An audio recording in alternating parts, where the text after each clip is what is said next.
On a Thursday afternoon in July of 1975, Ray Hollister was underneath a John Deere 4020, draining the oil, when Dale Vincent's shoes appeared beside the creeper. "Hollister, my office, now." Ray slid out from under the tractor, wiping his hands on a rag. Dale was already walking away, not waiting for a response. That wasn't unusual. Dale Vincent didn't wait for anyone. He was the service manager at Henderson Farm Equipment, the biggest John Deere dealership in southeast Nebraska, and he ran the service department like a little kingdom. Ray followed him to the glass-walled office at the back of the service bay. Dale closed the door, which was unusual. Most conversations happened with the door open, voices competing with the sound of air wrenches and diesel engines. "Close the blinds," Dale said. Ray closed the blinds. Now he knew something was wrong. Dale sat behind his desk, straightened some papers that didn't need straightening, and looked at Ray with an expression that was trying to be casual but wasn't quite making it. "That 4020 you're working on, the Pearson trade-in, what about it? I need you to do something for me, for the dealership." Ray waited. "The farmer Pearson. He's trading it in on a new 44. We agreed on a trade-in value of $8,000. He thinks that's fair. We think that's fair. Everybody's happy. Okay, here's the thing." Dale leaned forward. "That 4020 is cherry. I looked it over myself. Pearson maintained it like it was made of gold. New rings, new bearings, fresh paint. We could resell it for $12,000, easy. Maybe 13 to the right buyer. So you're making good money on the deal. What's the problem?" Dale's expression flickered. "The problem is, we could make better money. If the tractor was worth less when Pearson traded it in." Ray felt something cold settle in his stomach. "What are you asking me to do, Dale?" "Nothing complicated. Drain the oil. Run it for 10 minutes, maybe 15. Engine seizes, we call Pearson. Tell him the tractor came in with a problem he didn't disclose. Knock $3,000 off his trade-in value. He can't prove anything. He already signed the paperwork." The service bay was suddenly very quiet. Ray could hear his own breathing, the distant sound of a radio playing country music, the tick of a clock on Dale's wall. "You want me to sabotage a farmer's tractor, a tractor he maintained perfectly, so you can cheat him out of $3,000. I want you to do what's good for the dealership. That's your job, Hollister. That's everyone's job. My job is to fix tractors, not destroy them." Dale's face hardened. "Your job is what I say it is. I'm the service manager. You're a mechanic. I give orders, you follow them. That's how it works." Ray stood very still. 26 years old. 3 years at this dealership. The best job he'd ever had. Good pay. Steady work. A future in the equipment business if he played his cards right. All of it sitting in Dale Vincent's hands. "No," Ray said. "Excuse me?" I said no. "I'm not going to sabotage that tractor. Walter Pearson is a good man. He farms 600 acres. He's been a customer here for 15 years, and he maintained that 4020 like it was his child. I'm not going to destroy his engine so you can pocket $3,000. Dale's face went red. "You think this is about what you will and won't do? You think you get to make that choice? I think I'm the one with my hands on the wrench. So yeah, I get to make that choice. Then you're fired." The words hung in the air. Ray had known they were coming, had known from the moment he said no, but hearing them out loud still felt like a punch to the chest. "Get your tools and get out. You're done here. And don't expect a reference, because if anyone calls asking about Ray Hollister, I'm going to tell them exactly what kind of employee you were." Ray nodded slowly. "What kind was that?" "What? The kind who doesn't know how to follow orders. The kind who thinks he's better than the people who sign his paycheck. The kind who doesn't have a future in this business." Dale smiled, and it was the ugliest smile Ray had ever seen. "Good luck finding another job, Hollister. Word travels fast in this industry.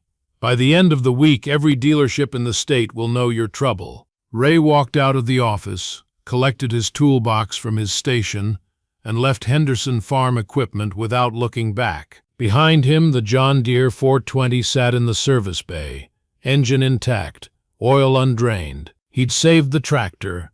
He'd cost himself everything else. Let me tell you about Ray Hollister, because you need to understand the man before you can understand what he did next. Ray was born in 1949 in a small town called Reynolds, about 30 miles from Fairbury. His father had been a mechanic too, worked at the local co-op for 40 years, fixing tractors and combines, and anything else farmers brought in. Ray had grown up in that shop, learning to turn a wrench before he learned to ride a bicycle. There's two kinds of mechanics, his father used to say. The kind who fix things, and the kind who make things look fixed. The second kind makes more money in the short run.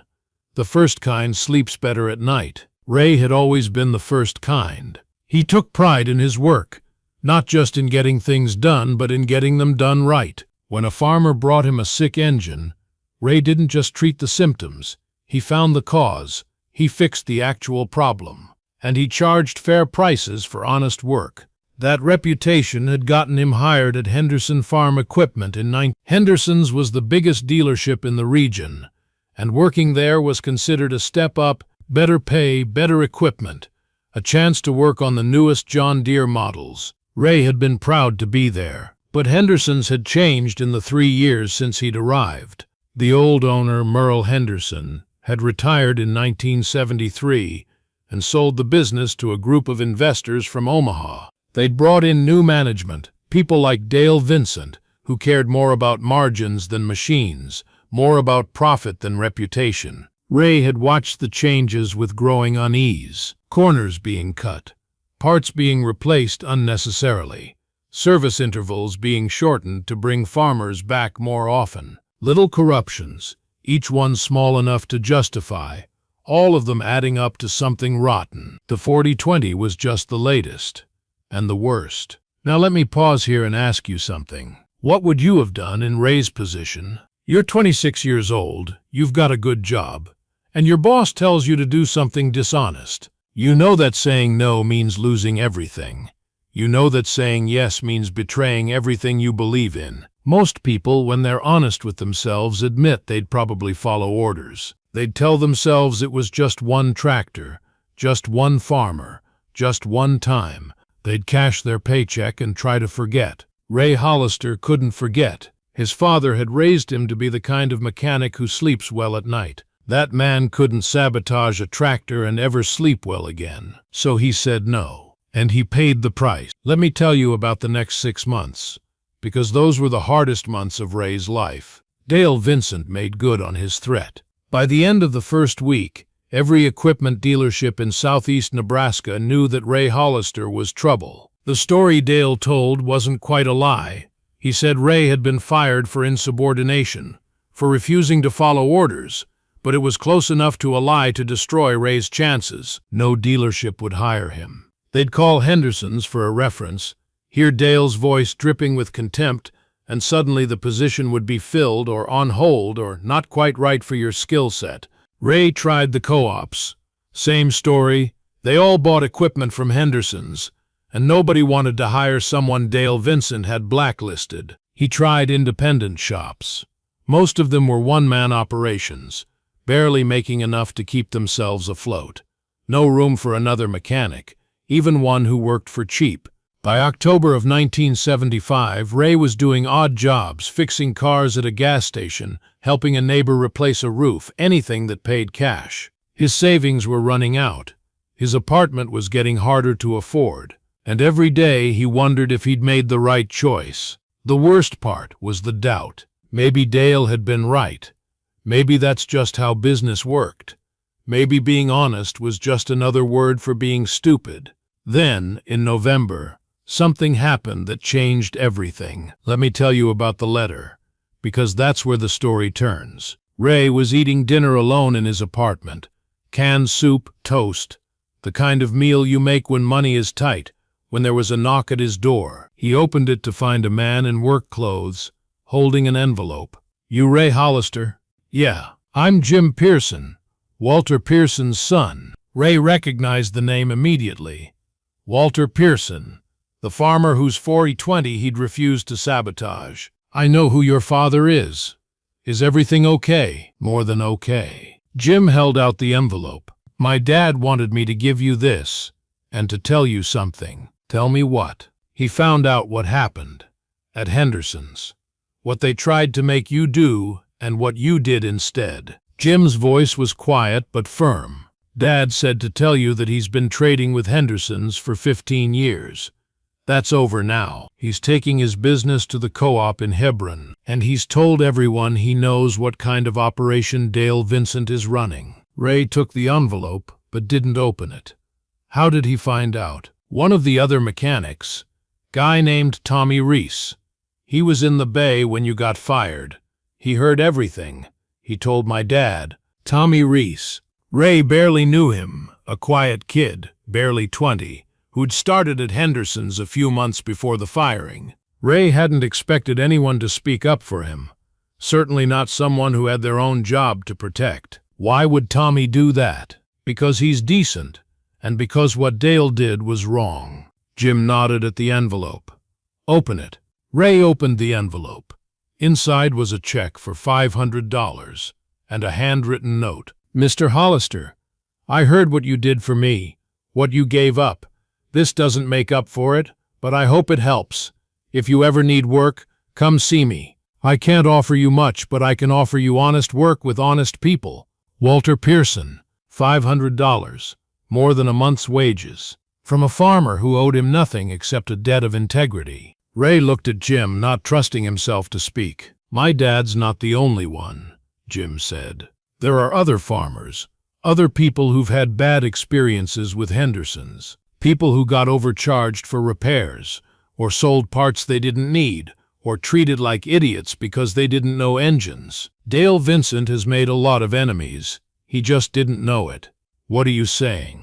I'm saying maybe your bad luck isn't permanent. I'm saying there are people who value honesty, even when it costs something. I'm saying my dad isn't the only farmer who needs a mechanic he can trust. Ray looked at the check in his hand, then at Jim Pearson's earnest face, then out the window at the Nebraska evening sky. Something was beginning. He didn't know what yet, but something was definitely beginning. Let me tell you about the shop, because that's how Ray Hollister started his comeback. The check from Walter Pearson kept Ray afloat through the winter of but it was the idea behind the check, the idea that there were farmers who valued honesty, that kept him going longer than any amount of money could have. In February of 1976, Ray rented a small garage on the outskirts of Fairbury. It wasn't much, a 2-bay building with a leaky roof and a heating system that barely worked, but it had enough space for a few tractors and enough visibility that people could find it. He painted a sign himself. Hollister Repair, honest work, fair prices. Word spread slowly at first. Walter Pearson was his first customer, bringing in an old Ford 8N that needed a new clutch. Ray fixed it for half what Henderson's would have charged, and he fixed it right. Walter told his neighbors.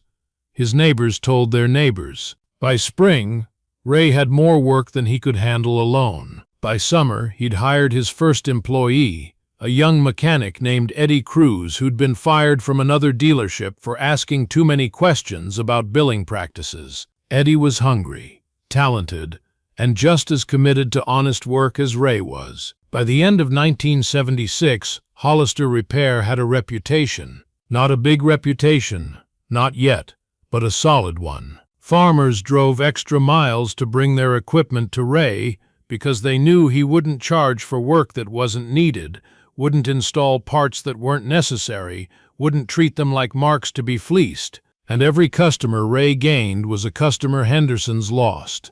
Dale Vincent noticed. He couldn't help but notice. Henderson's service revenue had dropped 15% since Ray's firing, not entirely because of Ray's shop, but Ray's shop was part of it. The farmers who'd heard Tommy Reese's story, who'd learned what Dale had tried to do to Walter Pearson, who'd started paying attention to their own invoices and finding mistakes, those farmers were taking their business elsewhere. Dale started telling people that Ray Hollister was a fraud, a bad mechanic, a man who'd been fired for incompetence. The lies might have worked, except that they were lies, and Ray's actual work proved it. Every tractor that ran better after Ray touched it was a rebuttal to everything Dale said. Now let me tell you about the opportunity, because that's what changed everything. In 1980, the farm crisis hit Nebraska like a slow-motion earthquake. Interest rates spiked. Commodity prices collapsed. Farmers who'd borrowed to expand suddenly couldn't make their payments. The equipment business was devastated. Farmers weren't buying new tractors. They couldn't afford them. They were repairing old ones, nursing them along, hoping to survive until prices recovered. Henderson Farm Equipment felt the squeeze. New equipment sales dropped by 60%. The investors from Omaha started getting nervous. In 1981, they decided to cut their losses and sell. The dealership went on the market. The asking price was $400,000, a fraction of what it had been worth 5 years earlier, but still a fortune. Ray Hollister didn't have a fortune, but he had 5 years of savings, a growing business, and something the investors didn't know about: relationships. He went to the bank first. First National of Fairbury, where his father had banked for 40 years. The loan officer was skeptical. Ray was asking for $300,000, a huge sum for a small business owner, but Ray had brought something with him: letters, dozens of them, signed statements from farmers all over the region, promising to bring their service business to Ray if he bought the dealership, promising to consider him first when they were ready to buy equipment again, promising their loyalty to a man who had earned their trust. "These aren't contracts," the loan officer said, leafing through the stack. "These are just promises." "That's right," Ray said. "But around here, a farmer's promise means something." Every one of those men shook my hand. Every one of them looked me in the eye. "They'll do what they said." The loan officer looked at the letters again.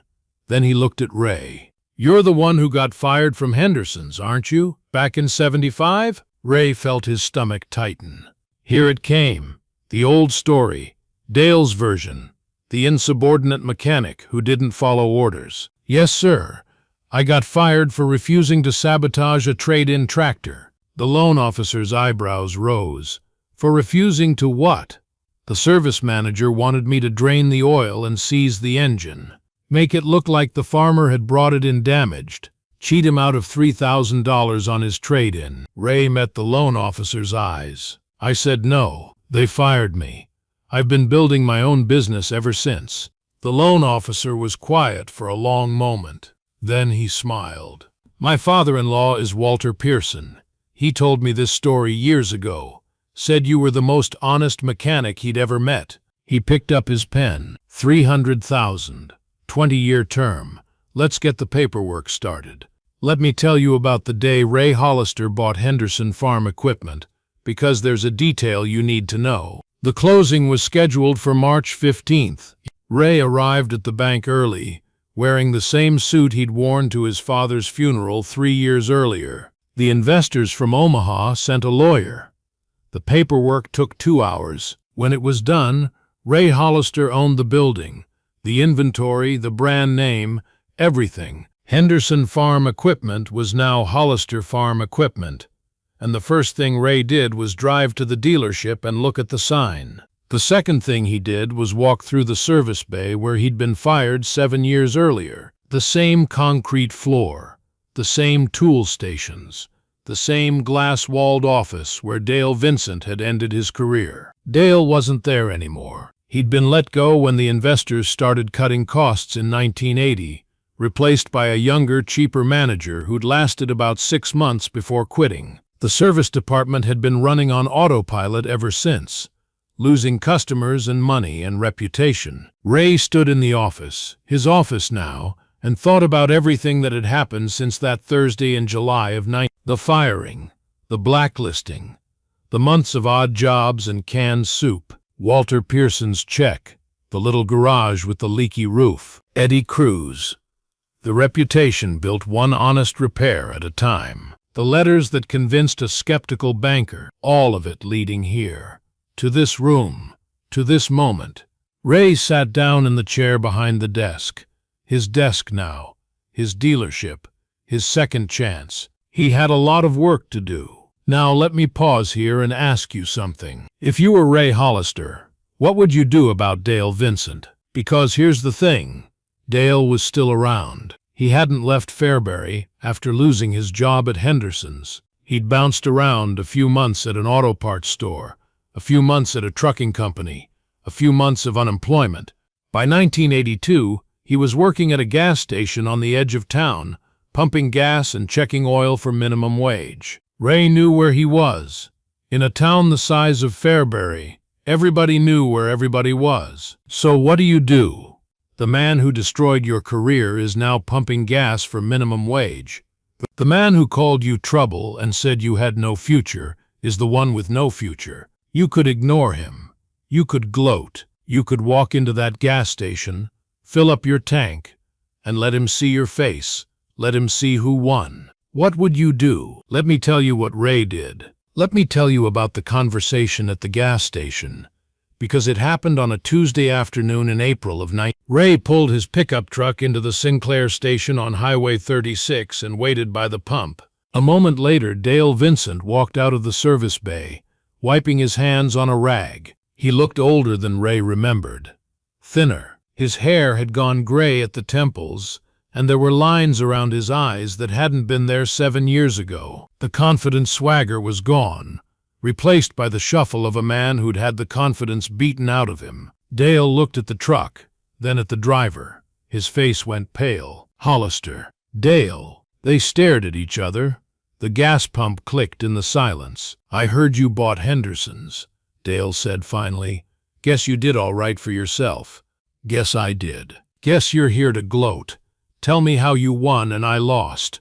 Rub my face in it. Ray was quiet for a moment. He'd thought about this conversation for years, imagined it 100 different ways. In some versions, he was angry. In others, he was cold and triumphant. In a few, he was magnanimous, the bigger man, showing mercy. What he felt now, looking at Dale Vincent's defeated face, was none of those things. What he felt was tired. I'm not here to gloat, Ray said. I'm here to offer you a job. Dale's face went through several expressions in rapid succession: confusion, suspicion, anger, and finally something that might have been hope, quickly suppressed. A job? Doing what? I'm rebuilding the service department. Need experienced mechanics. You were a good mechanic once before you went into management. You'd hire me? After what I did? What you did got me fired from a job. It didn't stop me from building a career. Ray met Dale's eyes. I'm not offering you your old job. I'm not making you a manager. I'm offering you a position in the service bay, working under Eddie Cruz, turning wrenches like you did 20 years ago. Same pay as any other mechanic. No special treatment. Dale was silent. Ray could see him thinking, see him weighing his pride against his circumstances, his past against his present. Why? Dale finally asked. After everything I did? Why would you help me? Because you were right about one thing. Word travels fast in this industry. Everyone knows what you did, what you tried to make me do, and what happened afterward. You've been blacklisted the same way you blacklisted me. The difference is, what they're saying about you is true. Dale flinched. But here's the other thing, Ray continued. I've spent 7 years building a business on second chances. Every mechanic I've hired is someone the other shops threw away. Eddie Cruz, fired for asking too many questions. Marcus Webb, fired for telling a customer he was being overcharged. Tommy Reese. Yeah, I hired Tommy, the kid who told Walter Pearson what happened, fired for disloyalty. Ray smiled slightly. Turns out, the people nobody else wants are sometimes the best people to have. And you think I'm one of those people? I think you made a bad choice 7 years ago. Maybe more than one bad choice. I think you were working for bad people who wanted you to do bad things, and you went along with it because that was easier than standing up. I think you've been paying for those choices ever since. Dale said nothing. I also think you know more about John Deere equipment than almost anyone in this county. I think you could be a good mechanic again if you decided to be. And I think everybody deserves a chance to make things right. Ray reached into his pocket and pulled out a business card. The new design with the new name, Hollister Farm Equipment. Monday morning, 7 a.m. Show up sober and ready to work. We'll see how it goes. He held out the card. Dale looked at it for a long moment. Then he took it. Why are you doing this? Really? Ray thought about it. Because my father taught me that there are two kinds of mechanics, the kind who fix things, and the kind who make things look fixed. I'm trying to be the first kind. That means fixing things, even things that are harder to fix than engines. He paid for his gas, got back in his truck, and drove away. In the rearview mirror, he could see Dale standing by the pump, staring at the business card in his hand. Let me tell you about the next 6 years. Because that's how long Dale Vincent worked at Hollister Farm Equipment. Dale showed up on Monday morning, sober and ready to work. Ray put him in the service bay, under Eddie Cruz, turning wrenches like he hadn't done in 15 years. It was hard for him, hard on his pride, hard on his hands, hard on his back, but he showed up every day. The other mechanics didn't trust him at first. They knew the story. They knew what Dale had done to Ray, what he'd tried to do to Walter Pearson, what kind of manager he'd been at Henderson's. They watched him carefully, waiting for him to slip back into old habits. Dale didn't slip. He came in early, stayed late, did the work without complaining. He didn't try to cut corners. He didn't try to pad invoices. He fixed tractors the way they were supposed to be fixed, charged fair prices, and kept his head down. By the end of the first year, the other mechanics had started to accept him. By the end of the second year, they'd started to respect him. By the end of the third year, Eddie Cruz was asking Ray if Dale could be promoted to senior mechanic. What do you think? Ray asked. I think he's good at his job. I think he's learned from his mistakes. I think people can change if they want to badly enough. Eddie shrugged. I also think you already knew that when you hired him. Ray promoted Dale to senior mechanic, then to service lead. By 1988, Dale Vincent was effectively running the service department, not as a manager, but as the most experienced mechanic on the floor, the one the others came to with questions they couldn't answer.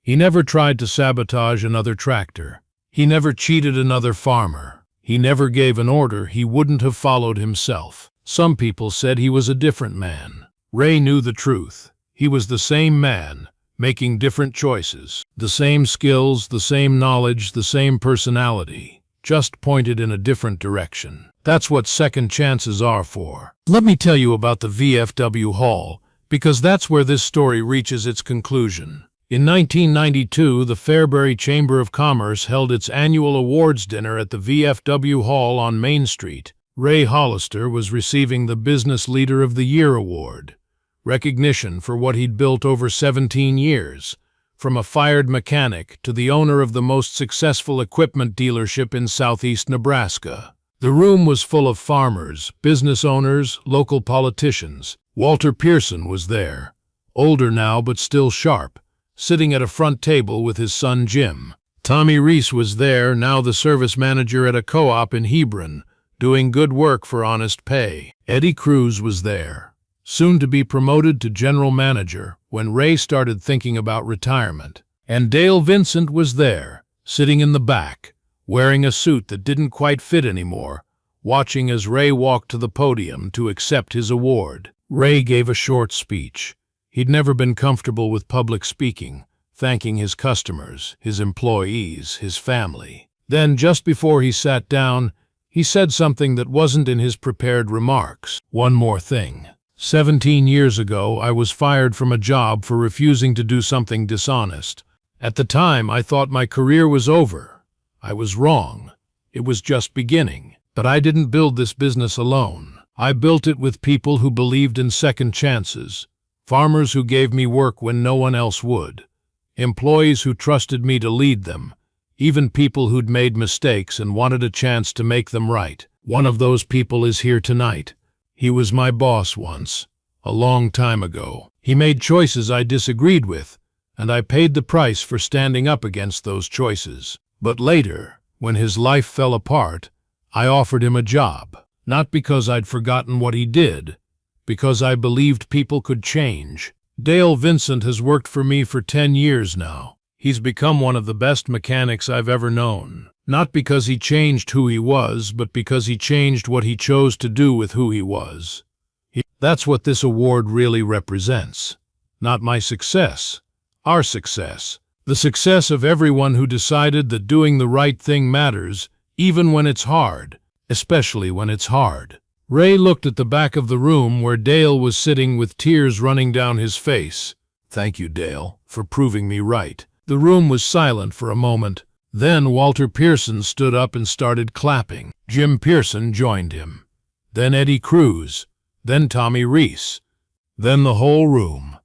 Everyone on their feet, applauding not just Ray Hollister, but something bigger. The idea that integrity matters, that second chances work, that people can change if they're willing to do the hard work of changing. Dale Vincent sat in the back of the VFW hall, tears streaming down his face, clapping harder than anyone. Let me tell you one final thing, because it's the thing that matters most. Ray Hollister sold the dealership in 2005 when he was 66 years old. He sold it to Eddie Cruz, who'd been running it for years anyway. The price was fair, the terms were generous, and the name stayed the same, Hollister Farm Equipment.